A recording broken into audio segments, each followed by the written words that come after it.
వికారాబాద్ ను ఉన్నత స్థాయిలో అభివృద్ధి చేసుకుందామని స్పీకర్ గడ్డం ప్రసాద్ కుమార్ తెలిపారు. వికారాబాద్ ప్రజాపాలన కార్యక్రమంలో పాల్గొన్న స్పీకర్ గత 10 ఏళ్లలో బీఆర్ఎస్ హయాంలో అభివృద్ధి జరగలేదని తెలిపారు.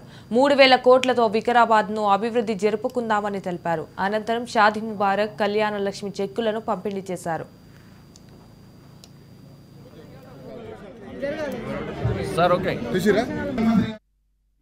లక్ష 116 రూపాయల చెక్కులు ఇవి.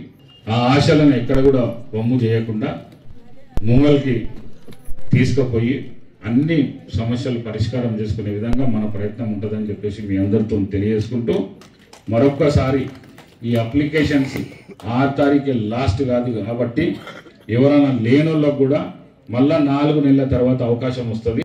అందరికి అందాలనే ఉద్దేశం ఏదైతే ఇందిరమ్మ రాజ్యంలో ఉండేనో అదే ఇందిరమ్మ రాజ్యం రేవంత్ రెడ్డి గారి నాయకత్వంలో ఇవాళ వచ్చింది కాబట్టి